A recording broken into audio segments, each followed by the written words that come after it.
The cumulative effect of all of these storms can't be underestimated, and I mean we're not even 24 hours into end of storm in Florida, and frankly they've got to assess 66,000 square miles of impact zone, and I think part of the caution is we don't know what the true cost of Irma is going to be at this point. But getting back to your question, there are going to be sufficient personnel to be able to do everything that needs to be done, both in the response and recovery phase. But we shouldn't underestimate the impact and the long-term challenges here. So, Matt, what can you tell us about how the rest of the season is shaping up? If there are any other storms we should be watching? Yeah, it's September 10th. Yesterday was the peak of the hurricane season, the climatological peak of the Atlantic season. So we were right in the middle of it, basically. And like as you mentioned before, Sarah, it runs through November. So we still have a lot to watch in the weeks ahead. There is a Hurricane Jose out there spinning around in the western Atlantic. There have been a few weather models that have been flirting with the eastern seaboard early to middle next week, but we're still talking 7 to 10 days in the future. So we can't put a lot of faith in that forecast at this point. But it is still a pretty active time of year, so we're going to have to keep a really close eye on that Jose as well.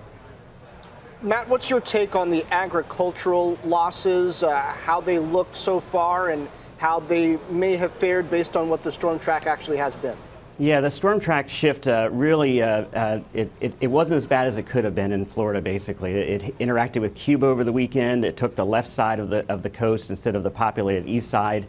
It also made landfall sooner, so it weakened faster for central and northern Florida. So when you're talking about citrus, we were thinking going into the weekend maybe a 30% loss estimate on Florida citrus, and now we're down to about 10 to 20% this morning. My colleagues at Commodity Weather Group, about 5% losses for sugar, and then up in Georgia, cotton, soy, peanut, maybe about 10% losses up there due to this storm. So there's losses for sure, but not quite as bad as we were originally expecting. And George, as we talk about this sort of increased pace of hurricanes, at least this season and in recent years, I wanted to ask you how prepared we are. It does feel like authorities got ahead of this one. They issued mandatory evacuations. They actually had some pretty dire language and warnings when it came to the storm's path and direction. And while the forecasts weren't exactly accurate, it did feel that Florida was as prepared as it could have been.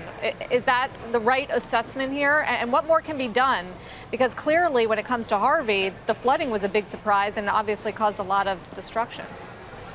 Yeah, Sarah, and arguably Florida, coming off the lessons from Hurricane Andrew in 1992, is probably the best prepared and most hardened state in America when it comes to readiness for hurricanes. And clearly the state and local officials did a great job in getting the word out. They used dire language. The nature of the weather forecasting is it's not a perfect science. Storms are their own animals. They're going to follow a path that they choose to follow.